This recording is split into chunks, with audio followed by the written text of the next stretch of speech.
We are back, guys, with another series for the Join Dota League Season number 5, Asian Division 2. Funny, to be honest, to see First Departure being in Division 2, but they've had quite the shuffle at the moment, even having a couple of stand-ins for this particular game, but interested to see the First Departure new lineup in play. But they're going up against ICE, a team that has been looking so far pretty damn strong in Division 2 also. Yesterday, one game was a little bit shaky, but second one extremely dominating, so should be a great series.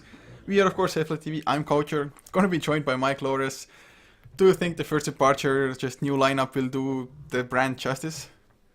I want to believe that they're going to be performing somewhat like what BBC did when we left. Everyone's like, well, that's it. BBC, they're dead. They're no longer a relevant team anymore. But then they reshuffled and they came back even stronger. So, First Departure, not exactly with the same lineup and far from it, but it is very possible that they'll just rally and then be a lot more terrifying. So I'm hoping for their sake that they are going to be performing very well, but this might not be the best place to test it because Ice are really good, and it'll be very hard for any team to beat Ice. Yeah, I mean, so far they've definitely shown pretty great performances, and well, we'll see. They do start with a Skyriff Mage, a hero that I haven't seen as the first pick for, I'd say, at least half a year by now. It's is it strong enough of a hero, man? It's definitely good support, don't get me wrong, but is it first pick worthy? It probably is still first pick worthy. Like, he is powerful enough to be considered for that spot. Like, if you see a Scarith Mage where Centaur Warrunner is right now, yeah, it'll be a little bit strange, but not really. So I think the weirder part is that we've casted Team Ice for the past couple of days, and they have never opened like this. So I don't know what changed, but I don't, I can't imagine that something really substantial changed that they would decide to first pick a Scarith Mage all of a sudden. But it'll be reasonable against what First Departure have, and having a lot of magic damage with Mystic Flare, you can never really say no to that. Yeah, and we might see that Tidehunter follow up as well, just something to set up that Mystic Flare. There's a little chance that Ice themselves wanted to go for Centaur Sky of Mage, just good old combination there. But now Team Ice will pick up the Tidehunter indeed, so can't say it's all that surprising. All the heroes are fairly popular. Centaur maybe least so even at the moment. Yeah, he definitely has fallen out of favor, but that being said, he is still a very popular hero. Like, you will pick him up whenever you need a solid offlaner. Stampede is always going to be Stampede, and well, when you have a Lion on your side already, which will allow potentially for a Centaur to close in a little bit of distance, then yeah, you can get a lot done with that, especially very early on, where Centaur may be on the receiving end of a not so fun lane. Having a little bit of support help can get you a couple kills, and then suddenly your lane is a lot more fun. So it is a potentially very aggressive opening for First Departure. However, if they also want to play this game slow, they can, just because Centaur, Warrunner, and Lion can hold down the fort like none other. Yeah, just double AoE stuns to follow up. Hoof Stomp, Lion should, at least when Lion has Blink, should easily be able to angle himself so that your spike will follow on the same targets that got stunned by the Hoof Stomp, for example. But next set of bans, Viper removed from First Departure, but a Silencer ban from Team Ice. I mean, yes, it's hard to teamfight against a Silencer, especially as a Tidehunter.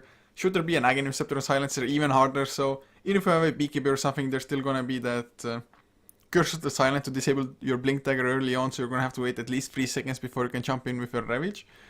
And all in all, I've been starting to see a hell of a lot more of Silencer recently. Is this like a trending thing, or is it just because I've probably been casting the same teams mostly? I think it's probably a little bit more of the second one. Uh, I'm just thinking of like the heroes that are that Silencer is good against. And usually have these big team fight ultimate heroes. You have the Tidehunter, Enigma, and the Brewmaster, those types of heroes. But those types of heroes aren't really that popular anymore. Like, if you look at the flavor of the month heroes, like the Troll, the Juggernaut, the Axe, these are all heroes that are very kind of small scale and that will, always be able to put out a good amount of damage through any portion of the game that aren't really reliant on a huge cooldown. So I don't really know if this Silencer pick is like regionalized or anything like that, but I feel like it's probably just you seeing things. I have no idea though. Yeah, might be. Yeah, we'll see. At the moment of First Departure, taking a possibly slightly longer time now after the Slark, as was the Brewmaster, were removed out. I mean, they have a pretty solid opening already, and well, Vengeful Spirit, a solid third pick here as well, so that's their two supports now. a crap ton of lockdown between the three heroes already. So Team Ice, if they plan to go for something like a Storm Spirit or maybe a Weaver, then they're gonna have to think twice now.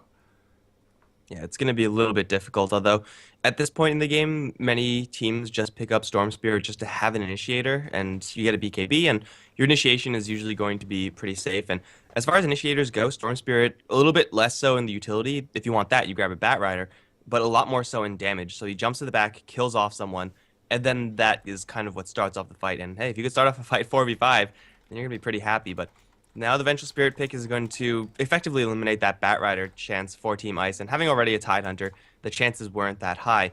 They might be on the receiving end of initiation quite a few times in this game, because First Departure do have that Centaur War Runner.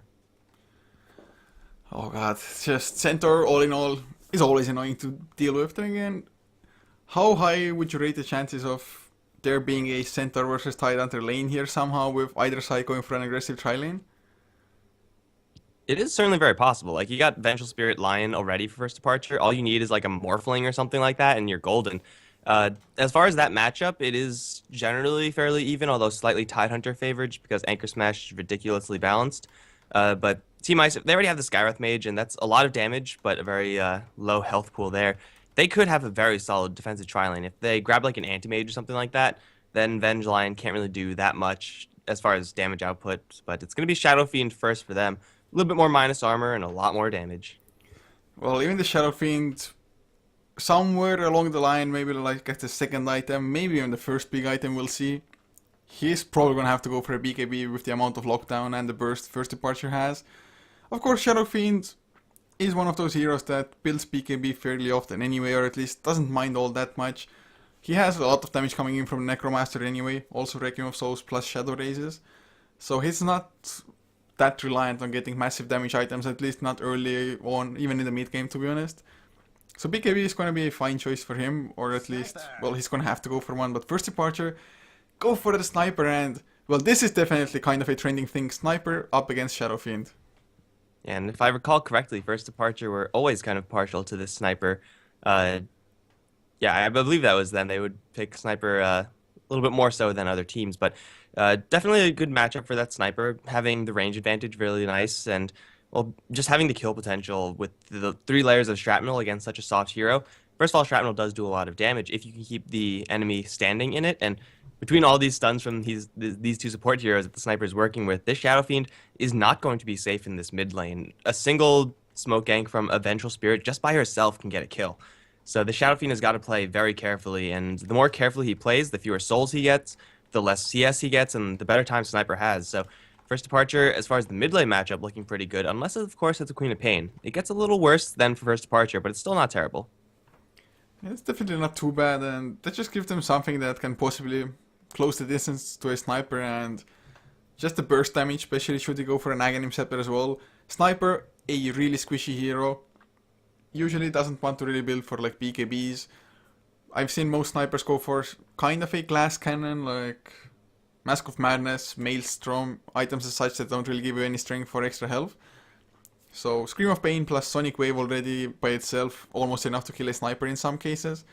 They do have the Vengeful Spirit to swap out the sniper possibly, but what are the odds that the Vengeful Spirit will be even farther away from the middle of the fight than the sniper will? No, probably pretty low. Like, then your Vengeful Spirit's not getting a magic missile off ever.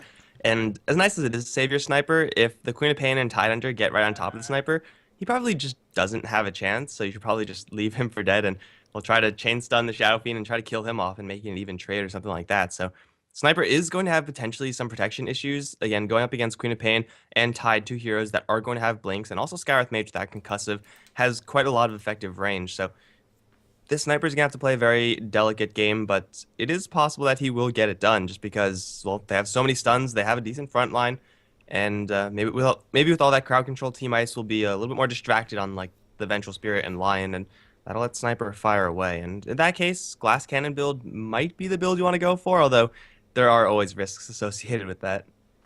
Yeah, it's definitely possible that the supports might get some of the attentions by Team Ice. Of course, I mean, as a Tidehunter you want to hit everybody anyway, but if they can manage to kill off the supports before Lion gets off his load, always going to be nice as well.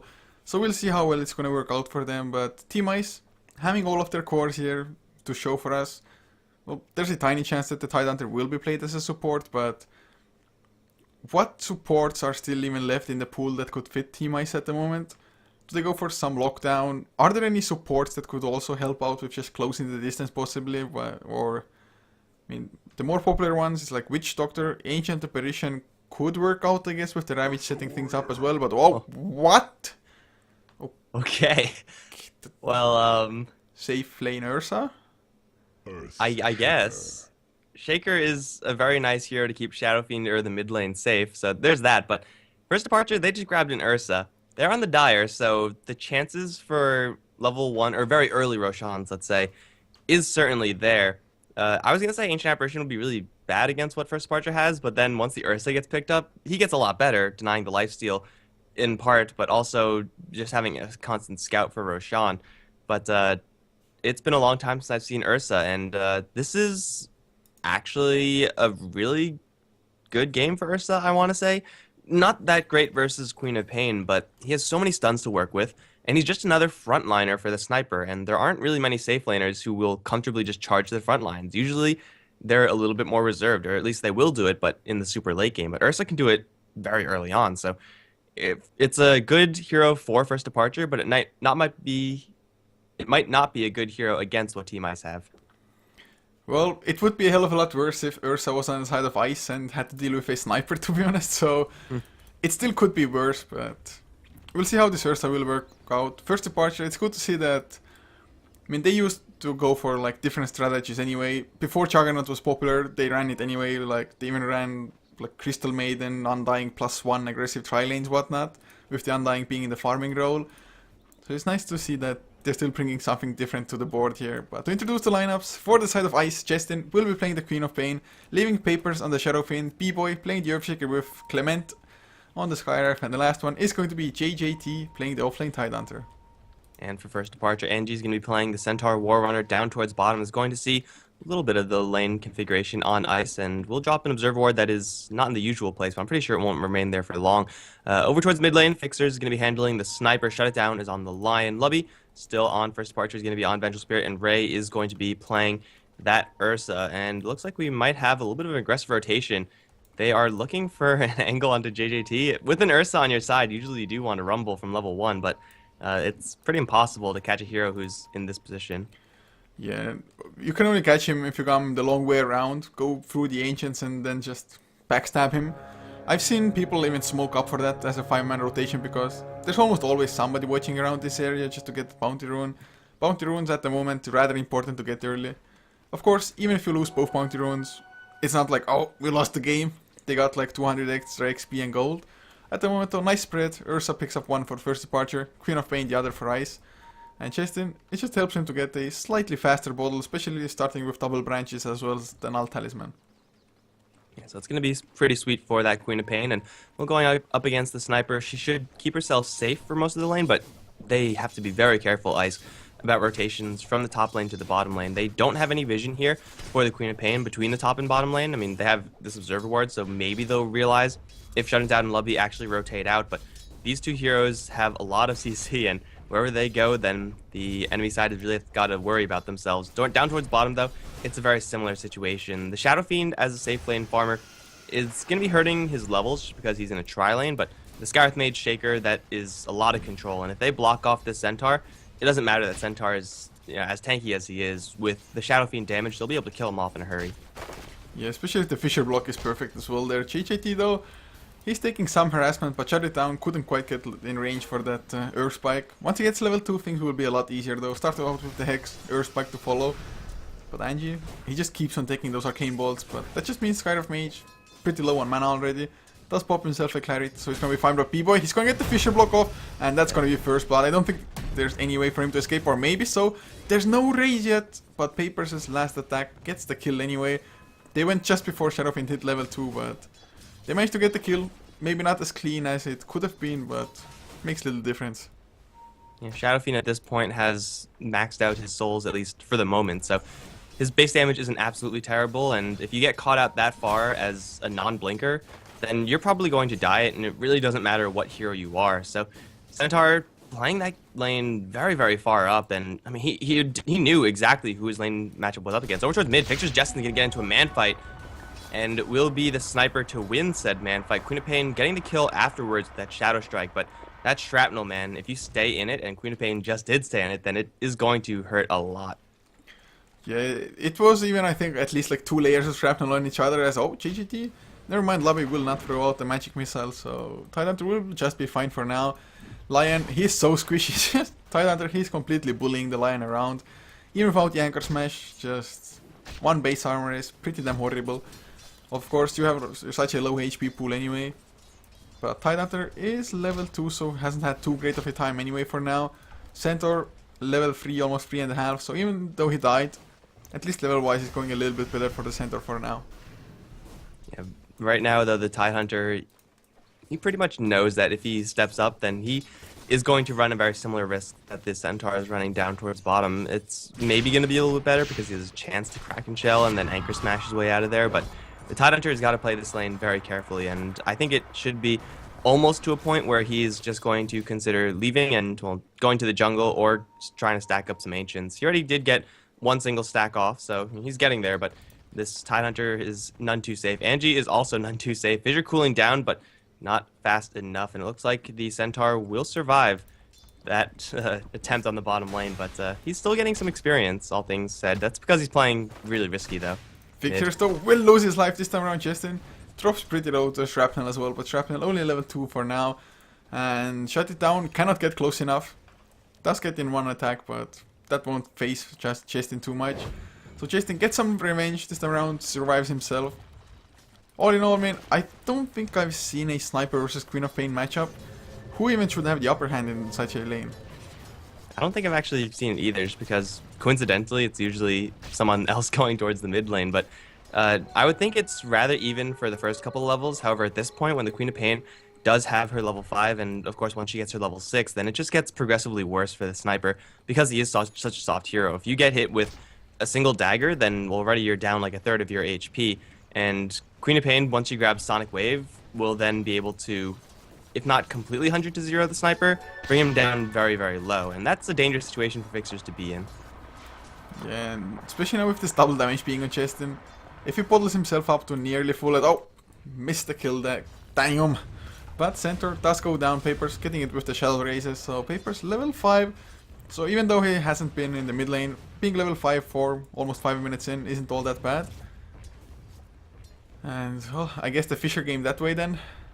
Yeah, the Earthshaker wrapped around, walled him off with a Fissure, and it wasn't exactly as dangerous as the first one, because he was right next to his tower, but still, there's not much that you could do about that when the enemy team is willing to dive you behind your tier 1. There's still no Ancient Seal on the Skywrath Mage, but now with level 3 raises, if you give them a chance, they will kill you off. JJT up on top river is going to be dropping very low, needs 1 more right click to die, but he will miss, shut it down. Oh man, the game doesn't want him to succeed right now. He has boots, the Tidehunter has boots as well, but the line is just slightly slower.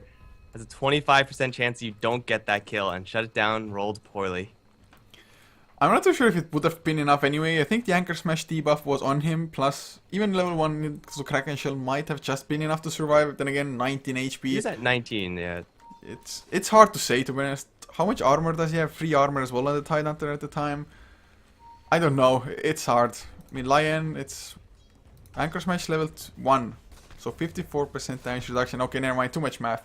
Too much math, yeah, guys. Screw the math. But let's just say that it was a kill. I'm gonna say that it was a kill if he hit it. Well, 45. Let's say he was hitting for like 5 or 39 damage.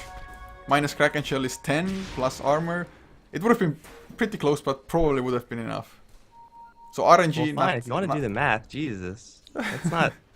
No one. You're not supposed to do the math, man. Someone else is supposed to do the math, and you just go along with it. But fine, no, okay. It's Tidehunter was interesting fine. to me somehow, It was all calculated, guys. Well, Sentry does go down, and Earthshaker, he will not get it first. Earthspike does come out. Not enough mana after the Wave of Terror for a Magic Missile, though. So they just get rid of his Sentry. First departure, win for the support. A very, very minor win. They were trying to... Oh, Fixers, though, going to get jumped, Sonic Waved. And yeah, that's about the threat level of the Queen of Pain. Of course, had help from B-Boy there, but Sniper is no longer going to be safe in this mid lane. He needs a lot of help pretty much all the time, but Yeah, they were trying to grab that bounty rune for their sniper. They were just camping around it, waiting for the sniper to arrive. But sniper a little bit too slow, and ultimately they had to grab it themselves. B-Boy and shut it down, going to be dancing in the Roche pit, but they will back off for now. But a very aggressive observer ward being placed, and I'm pretty sure Shaker is going to want to make something happen off of this observer ward, or at the very least he will spot out this lion coming in. So they are going to solidify this push, and this tower should be dropping momentarily. And B-Boy, he might want to prey off of Angie's greed. Angie's looking at that tower like he wants to deny it, but suddenly, oh wait. Okay, soon there's going to be a fissure, I'm sure. Well, they're waiting for it. Is this tower just gonna get denied? B-Boy, he's gonna back off as well. Did get pinged out by Angie now. He just got a glimpse of him. So B-Boy might be in trouble in return. Magic Missile, a long range one as well. Hoof Stomp will follow, but Angie, Ancient sealed up. Not Electric Vortex, the Earth Spike. Just enough to get the kill on Earthshaker, but a support for core plus the tier 1 will go down in the end. But the Blink, Scream of Pain, Shadow Strike as well onto Lobby. A few more attacks, Justin definitely going to be able to chase him down. Shadow Rays, Papers does get the kill for himself. So that's a 7-2 kill advantage. That's a pretty nice early game. Ursa though has been farming up face boots, going for possibly Vlads, maybe straight out Helm of the Dominator. What are the perks of Helm of the Dominator over the Vlads for the Ursa these days? I don't really know if there are that many. I mean, the aura is certainly very nice, but really you just need a little bit of lifesteal for Ursa. Getting too much will typically be overkill. I'm pretty sure he's just going to hold the Morbid Mask and then grab a Blink Dagger. I think that's probably the build that you want to go for, but in this game, it's especially the build you want to go for because the rest of your team is getting rocked. You need to do something as Ursa, and a Vlad's isn't really going to do it. It's if they had like other melee cores, I guess Vlad's would still be nice, but they just lack that. But Ursa, he, like you said, needs to step up the game for their team, start doing something. At the moment, without the Blink, it's definitely hard to do so, especially if Queen of Pain finds you. You're gonna be able to run away as Vengeful Spirit. Oh, they get the kill on Skyref. It's all well and good, Skyref. Not even level 6 yet, but 9 minutes in, you don't really need to be level 6 as a support. It's not like First Departure that close themselves, shut it down. Not even level 5 on the Lion yet. Still First Departure, they're going to take any kill they can at the moment. Oh man, this Observer Ward that the Earthshaker placed previously above the Roshan pit has already gotten them so much value. Like, the Queen of Pain's killing the Vengeful Spirit previously was only picked up because of this Observer Ward. Now it's just wasting this Vengeful Spirit's time because she has no vision on this high ground. She doesn't want to place an Observer either. They're going to bring a Courier here just so they could kill that off, but it's going to be Ray in the most trouble. He's going to run to B-Boy and Clay. I guess they didn't realize that there was an Ursa there, so they're not going to make a jump just yet, but hey, Justin's pushing out the lane. This tower is very healthy, but I don't really know if it's going to be healthy for much longer. Don't you know from real life, bears are really hard to notice. You got to make a lot of noise that they run away. Yeah. I guess that's what they did. Well, they failed to gank the Ursa. The only hero that I think has yet to die in this game for the... Oh no, never mind. Lion hasn't died either for the First Departure side, so... Ursa is not the only one for now, but the only one who hasn't participated in any kills either at the same time. So he's just been farming, focusing on that one. Chesting will get the Shadow Strike level 2. Does he really want to keep on going? A little bit low on mana, but with the B-Boy Fisher on the wrong side though, that's gonna guarantee Ursa's escape, especially with the Stampede being used. Can they use the Stampede too? Never mind. Everybody's safe, so Stampede not entirely necessary, but better safe than sorry. Yeah, that Stampede was wasted. If the Fissure lands on the correct side, then maybe Stampede would have helped there, but that was definitely not a case for Stampede to help since there was a wall there, so they can't run towards you. It is actually impossible. So Stampede is now down, and I'm pretty sure Ice are going to redouble their efforts in pushing this tower because of it. It's already dropping very low, close to deny range, now in deny range, and this one should be denied. I don't think a Queen of Pain is going to want to blink into this Ursa Venge combo and try to snag this tower. So First Departure have a free deny on their hands right now, although maybe they're just trying to bait them in. Is this ever worth it? I feel like it's just never going to go well whenever you try to do stuff like this. There's a tiny chance there is, and to be honest, the satisfaction you get when you successfully bait is too great maybe for them to just straight out pass out on. They're definitely waiting for somebody to come in, but now they have one hero less there as well because Centaur, I think he was around the top area and TP'd bottom now. So it's going to be a lot harder when you only have 2 there, where Ice have 3. Even if you get the Magic Missile, there might be a Fissure to just get that little bit of time for the Queen of Pain to blink out if need be. Sniper though does get the tower down, JGT drops low as well, a few more attacks. Assassinate will not be enough though, it's level 1 I think. Yeah, he cancels it, he knew it wouldn't have been enough anyway. Well, they take the tower down towards the bottom lane, but it is going to cost them a tower up towards top. So even tower trade so far, but Shut It Down is still here. JJT, does he know that the Lion and Sniper are right around the corner? Looks like he has some feeling of it, and he is going to back off. He will be fine. Billing Dagger finally picked up on Ray, and he's going to be able to jump on someone up in this top lane, but it's definitely not going to be that Queen of Pain since you can't burst her down. It might be needed over towards mid because Shut It Down is going to run into a smoke, and this is a very dangerous one as well. There's a Mystic Flare. No stuns just yet. Stampede is out, and without that Fissure, can they get the kill? Yes, with the Mystic Flare and Fissure combination finally coming out. They will get that off to the south. Paper is going to wall off Fixers, who did have a TP, but wasn't using it, and now he's dead. So that's 2 kills for Ice, where it probably should have only been 1, and suddenly Ice find themselves all in the mid lane, and that's a mid lane with a tower, so you might as well go and take the tower. Yeah, still half the duration of the double damage left as well on Chestin, who is only level 9, so level wise not that far ahead, but Paper's also almost a level 10 on that safe lane, Shadow Fiend in a tri lane, has the ultimate orb. Is it a straight out Skadi build to just try kiting around the Ursa, for example? Is there some merit to a Manta style instead of that?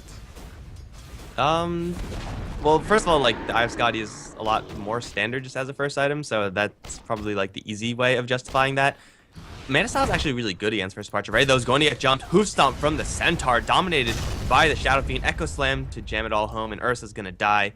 Oh, man, that was very, very easily done by Ice, and, well, the Shadow Fiend is going to get that much closer to what I expect to be the Eye of Skadi, but as I was saying, the Manta Style is pretty good against Sniper, against Vengeful Spirit Missile. It's decent at just getting rid of that Earth Shock slow, but he's so rich already, you might as well just get the most expensive item you could find. So in the meantime, just before the kill happened on Ursa, Centaur somehow got a solo kill onto the Queen of Pain. I guess Queen of Pain wasn't just 2 high on health, 1 blink. Do we have a blink even on Centaur? We do. I think he just picked it up though, not too sure. In any case, did get the solo kill, got 410 gold, the dominating streak ended. So that wasn't too bad at all for them, but was it also Papers like a day or 2 ago on Nice that also used the Helm of the Dominator to actually make some use of the creeps? It was a Troll Warlord who did that. I know what you're talking about. I think Papers. I don't know if it was that. Shadow Fiend though. Or if it wasn't, Papers. no, it wasn't the Shadow Fiend. I think it was a Troll as well. But yeah, it was think a the Troll. player I was don't know the if it same. was Papers though. It might have been. It's just nice to see that, well, people are using the Helm of Dominator to just great effect here. Now the Alpha Wolf is close by to him, uses it for scouting, for runes, going into Roshan now. And 14.5 minutes in, having the Vengeful Spirit on your team as well, having the Ursa. But there hasn't even been one single chance for them to properly go for the kill, but they might get Papers now. There's a tier 1, nobody's TPing yet. Now there's 2 TPs coming, but Magic Missile just landed too late there. So he makes it out, but the courier, oh no! Ultimate Orb, gone down the drain for 3 minutes. Well, that's fine. I think it'll take him about that much time, a little bit less perhaps, but he still isn't on his complete Eye of Skadi yet, so he still has a little bit more time. But that was incredibly greedy by Papers. He got hit by the wave and then stuck around, and now he's going to get jumped again because he really wants this easy camp. Everyone's here for First Departure. They'll annihilate the Shadow Fiend. Now looking for a second Sonic Wave, though, onto Angie with Mystic Flare. That'll be a 1-for-1. The Centaur has, or Tidehunter rather, has arrived. Just going to blink over the trees, going straight for Ray. He's going to try to turn around and kill off this Queen of Pain. Will be successful, but a Ravage is going to make it an even trade once again. Lubby now going to try to TP out. The damage output is high, but not quite high enough. Anchor Smash not going to connect, and Shut It Down will also TP away. Overall, it's going to be a 2-for-2 trade. Relatively even, actually, all things considered. Yeah, but looking at the net worth purely, Shadow Fiend, he was just a little bit farther up also. If you considering that courier kill, First Departure and 2 come out ahead, but next Ravage will be a hell of a lot easier for Tidehunter to accomplish. Has the Blink Dagger now. Queen of Pain though, he was getting so close to the Orchid once again, now a little bit farther away. So not gonna be a super fast Orchid, probably like 18 minutes in, I'd say. Unless she dies again, of course, but she's up against so much lockdown. It is always, maybe not even so much lockdown, but a pretty hefty amount of it anyway. So for this Queen of Pain, she's gonna have to make sure that either she doesn't go in first or builds a BKB after this Orchid at least. And she also just has to make sure to not blink into an Ursa, which is never a good idea for any hero ever. And, well, Ursa doesn't really have that much damage items, but he's still going to truck you with maxed out Overpower, maxed out Fury swipes. And he's going to use that damage to go straight for Roshan, taking pretty much no damage in the process. And Ice, even if they mobilize right now with all the heroes, it will be too late. This is going to be a free Aegis for the Ursa. Not exactly the fastest, Roshan, as he has been farming quite a bit up on the top lane. But hey, an Aegis is an Aegis, and now they could actually look to make something happen with this. They have another minute before the Ravage is up, and hopefully for them, they know about the time when that Ravage is going to come back, so they could play around it. Yeah, and with this last fight and just all the things that happened, suddenly it's only a 3k net worth lead, which was almost 6k before for Ice. XP from 2,500 down to 500. So first departure, it's not like they were super far behind at any point in the game, but suddenly it's just looking a hell of a lot better. Ursa is getting the farm, even trying to go for Ancients at the moment. That's the one thing Ursa isn't that great at, clearing out Ancient stacks. One stack, one camp of Ancients, no problem, but if he had Battle Fury, things would be a hell of a lot easier, but I don't think I've ever seen like an Ursa go Battle Fury. I don't think I've seen that either. I've seen Magnus Ursa, and that could do it. That'll be very impressive if I ever see that again. Angie, though, going to run away from a concussive shot. Fissure, yeah, it's not going to connect. Mag Ursa is actually really good, just because Ursa, his peak is right about now. Like, when he's able to just 100 to 0 you within one overpower combination, that's when he's at his most threatening.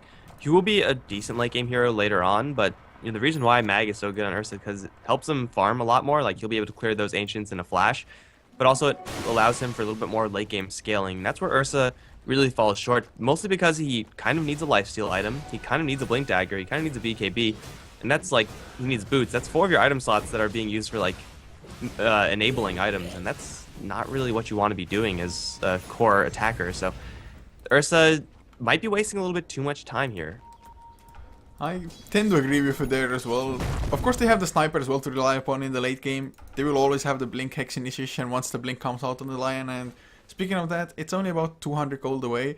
So Lion, if you can just stay alive, farm up a creep wave, maybe a creep wave and a half, he's gonna have that finished. If Fixers allows him to get the farm, of course, from this mid lane, but this blink on Lion is gonna be so huge for first departure. That's also gonna signal 3 blinks for them. Also Ray getting pretty damn close to the PKB on the Ursa. So after this, he's pretty much gonna have those 4 item slots filled up. Of course, Morbid Mask can be turned into a way bigger item later on, like a Satanic even possibly, but what will the next item even be? I guess the most casual thing or most usual thing is the Basher. Yeah, that or Sheep Stick is also pretty for Ursa. Yeah. Yeah, the Sheep Stick is actually a pretty good item as well. It's pretty much a basher as far as how it works, except it's ranged. And if you're getting a lot of money, yeah, it'll be pretty good, but still, that's the item you want to get after you've already killed a whole bunch of people, and that's currently not where it stands. And Ice, I mean, they're more than okay with just timing out with this Ursa. They're getting a really big Shadow Fiend in the meantime. It's going to be a lot bigger than anyone else on first departure, so they're just going to sit on it and, well, wait for the Aegis to expire, then probably use the Ravage to make some sort of play happen. Well, at least Ursa probably will not be affected by that Ravage. When he has the Aegis, he doesn't care that much if he is affected by it, to be honest, but does have the PKB delivered now. Sniper, oh, he purchased something as well. He's gonna go for the Maelstrom, so he's gonna be paper for a pretty long time still. I mean, 891 HP. Queen of Pain, who is level 13. It should be so easy for him to claim that. But if you're Justin at the moment, which is the primary target you want to go for in terms of just using the Orchid on somebody? It's usually going to be that Sniper, actually. If you're close to the Lion, then he's going to take priority over towards mid lane, though. Clay's going to get jumped and annihilated, Stampede out. Finger of Death available, which I don't even think we've seen in this game, but it was not needed. Yeah, killing off the Sniper is probably your core objective for the Queen of Pain. And if you could avoid using the Orchid for that, then great, but most of the time you're just going to use the Orchid just so you could guarantee that kill. It makes sense indeed. Like you said, just if you're close to the Lion, hex him or Orchid him up so he can't hex. But Ray's dead. Where's the Blink Echo Slam? Okay, no Blink Echo Slam, just a Fissure, Scream of Pain.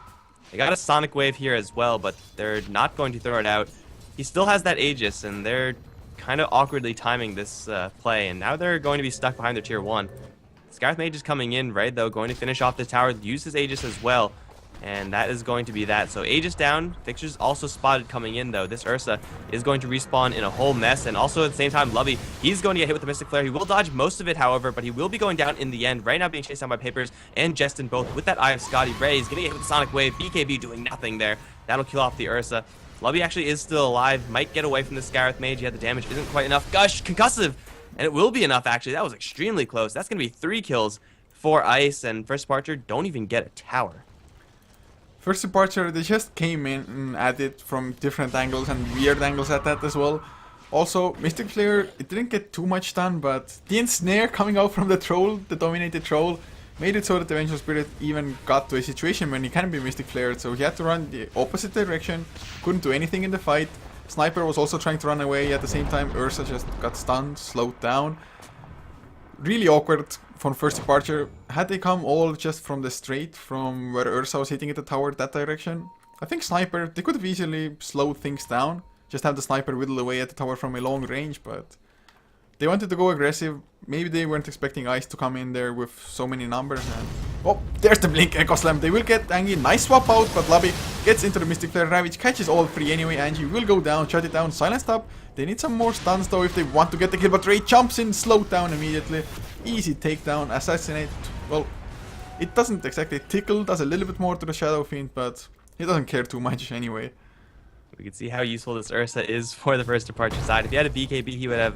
I think he might have had the BKB up by that time, but still he jumped in, did pretty much no damage because, well, it's a little bit too late for Ursa to be able to insta-give people at this stage in the game. So Ice, they're going to get a free roll down on the bottom lane. They're going to push all the way to this tier 3. Fixers is going to kill off Justin because, well, he does have the Mask Madness, Maelstrom, Fissure, and Anchor Smash a little bit too late. He'll get the kill on the Tidehunter as well. That's going to be 2 casualties for Ice, not respecting this glass cannon of the Sniper, especially that Queen of Pain. That's the second time she's done that, first time against the Ursa. So they will defend their tier 3, but still, First Departure, this Sniper needs to get a hell of a lot more if he's going to be, making those plays in the future. Well, at least Ice, they don't claim a Rex advantage, don't even get a tier 3 down, so First Departure, they definitely have a long way to go if they want to come back into this game, but those 2 kills on the course like that definitely a step in the right direction. But this Tidehunter now, especially after the last fight, already has the Oblivion Staff, 900 gold after that as well. So he is pretty much exactly halfway through his point in building that Refresher Orb. If he gets it by like 30 minutes in, we don't have any other BKBs coming out now. Sniper might build for one, we'll see. But if there's only one BKB and there's a double Ravage, how do First Departure even plan to fight? Can they? Like, they just kind of cross their fingers and hope the Ravages are kind of bad, but for Ice, they don't even need to use double Ravage. Like, clearly they're powerful enough to kill the entirety of First Departure with just one Ravage, so they could just use that Refresher Orb to keep uptime on the Ravage, and in that case, they could take more fights more often, and well, even though they went down towards the bottom lane all the way to the tier 3s, they still have tier 2s to deal with over in the mid lane and top lane, so these at this point are pretty much just giant bags of cash that Ice can break into at any point. Oh god, this is going to be really tough for First Departure to come back. I mean, Justin also has a BKB now. Looks like Shadow Fiend is building for his own, has the Ogre Club already in the inventory. But First Departure, get the tier 1 down, some easy gold Ursa. Destroys it, blinks out straight away, runs away. But still, they're just getting that much more farm. Justin, after this BKB now on the Queen of Pain though, do you go back towards the Aghanim Scepter to just be able to blow up the Sniper or really anybody a little bit more often, or do you just go into Hex now? I think actually the Sheepstick would be more useful at dealing with the Sniper. Like, we saw last time she blinked into the Sniper and then just got crushed because she didn't have enough DPS, and Aghanim Scepter really isn't going to help you that much at killing off the Sniper. Like, it's 100 damage difference. That's not really that useful. So grabbing a Sheepstick, being able to jump on him, get rid of his damage output, then slowly kill him off is probably more preferable. And not only that, they still have an Ursa on the other end to deal with. He hasn't really been doing that much, but Sheep on Ursa is a giant brick wall. Definitely so. I mean, this BKB on Ursa is gonna have to be so key, the usage of it. The first 10-second one, he popped it, got Sonic Wave, one more attack I think from Papers, and he died. So the 10-second BKB, let's say, got absolutely nothing accomplished. Justin though wants to go for the Sniper at least. He's eyeing him, but there are 3 heroes behind him. That was just a Sniper bait at the moment, and Queen of Pain did not take the bait. Maybe with the Tidehunter coming in with the Ravage, but even then, they would probably want to have at least one extra hero there. Earthshaker, maybe not the preferred extra hero. Queen of Pain already knows that if she does jump into the Sniper, then she will not win that damage race. So they're just going to wait for First Departure to move down this lane a little bit more and then make their play. Ravage is up right now for Ice, and they also have an Invis rune on the Tidehunter. Don't know how useful that will be. It looks like there is actually no detection here for the First Departure side, so this Invis rune can absolutely destroy them. but they will back off before that's a problem. Queen of Pain, though, in a perfect position to intercept a support, is also going to be holding on to that. So the rest of Ice, they're smoked up, and they will chase First Departure all the way back to their base, but all the meantime, they're actually just not doing anything. So they're just going to chill for a little while longer, and we'll wait for this Roshan. So that was just an awkward waste of time, to be honest. There was a tiny potential that it's gonna be wonderful and they're gonna get like the perfect gank off. Had this observer ward been slightly more towards the Radiant side, had they seen when like Fixer maybe tried to TP out or the supports coming a little bit earlier, could have easily intercepted them, but Justin has picked up the point booster, so looks to be that Aghanim Scepter after all, unless it's also an Eye of Skadi, which I wouldn't rule out completely, but I just say it's not very likely. Yeah, that's probably not. It's yeah, no, it's probably not. Oh, the Roshan has respawned, and well, we do see the Shadow Fiend's Helmet Dominator once again coming into play. And First Departure, I mean, they are usually going to count on taking the Roshan. That's something you could assume when you're going to pick an Ursa, but they've only gotten one, and that was like 10 minutes ago, so that's that. And well, now they aren't going to get this one. They kind of need any advantage they get right now, and the easiest advantage that they can get is that Aegis and Roshan gold and experience. But now that that's out of their hands, what could they actually do? Can they actually split push this top lane tier 2? Is that something that they can do in this game, or are they just forced into a defense? I'd say that they were able to do that, but now that Roshan is already done, it just gets that much harder because first Ice, either they can come now and stop the split push, or they're just gonna be able to go and push themselves and force First Departure back, because Ice, they're pretty fast at pushing themselves as well with Papers, doing a lot of damage on the Shadow Fiend, gets a couple of slows on Fixers, but B-Boy didn't go with the Fisher. So they're gonna get the tier 2 Ursa. It's just a matter of time before he's gonna get forced back. I mean, Overpower is all well and good for pushing, but it's not that strong. At the moment, he even pops his ultimate for that, so he might get the tier 2, but they already lost their own. They're gonna get the kill on Fixers. Blink, Echo Slam is used. Nice swap! They save Fixers for now, but the Soul Burn gets the kill. JJT awkwardly in the enemy base now. Might have to pop the Ravage and gets 3 heroes with it. It was a bait. Sonic Wave, Mystic Flare, Requiem of Souls. 2 heroes get blown up. I don't think the Requiem even touched them, to be honest, but Lobby probably gonna be the 4th one to fall. Sniper did buy back, cleans up the Tidehunter. Maybe gonna get Clement as well. Needs a little bit more though. Sky of Mage gets the kill on Vengeful Spirit. And Justin, Assassination brings him down a little bit lower. Basher picked up on the Ursa. Is this gonna be Rax? Cliff is used. Can they save it with the 2 of them? Ursa has to man up something huge right now, but does he really want to charge into an Aegis Shadow Fiend?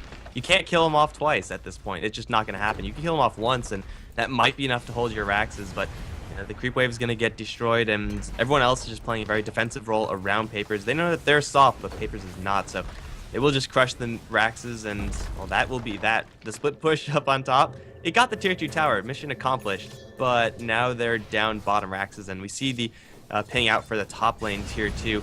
Ice, they smell blood, and they still have this Aegis for quite a long time. They're going to pretty much non-stop push until First Departure either lose the game or burn this Aegis. I can't believe it's still 3 minutes left for that Aegis as well on him, and that's Refresher Orb Tide, Aghanim Scepter, Queen of Pain, 40-second cooldown for that one. They just have so much damage. Also, it felt like the Tidehunter might be awkwardly in the base, but worked out as perfect bait. Ice, they're just mobile enough. Having the Blink Dagger on Earthshaker, Queen of Pain of course, built-in Blink. Sky of Mage just fast on his feet, being like, I think 325 base movement speed for her, or for him rather. Even has a gem on himself. They're just getting the items, they're getting the kills, the objectives, whereas First Departure, well, I guess they got some objectives, but compare that to how much Ice gets, it's still nothing. Well, Justin is right now in trouble. He will blink right into a line, or line will blink right into her. That's going to be a very easy kill on Queen of Pain. It's a nice one for First Departure to kill off, but it's only going to result into a tier 1, and it will probably be a tier 1 for tier 2 trade. So it's not even that bad for Ice, quite frankly. They can also fight without that Queen of Pain, since they do have double Ravage. So yeah, great, you kill off a Queen of Pain. You're going to need a lot more than that if you're going to stop Ice, because they still have the Aegis for another 2 minutes as well. So yeah, First Departure, are they really going to try to split push? Because their high ground is in trouble right now up on top lane. They might be able to get this tier 2 faster than Ice will, because it's not going down that fast to be honest, although Papers, Butterfly delivered out, gonna make things a little bit better, extra agility, extra attack speed. But with this Butterfly, You have the Eye of Skadi anyway to tank up or the kite around the Ursa a bit. Now with the butterfly, you don't care as much about the sniper, or at least you care like 25 or 35% less rather. That looks first departure. They will claim it here to mid lane. No, whew.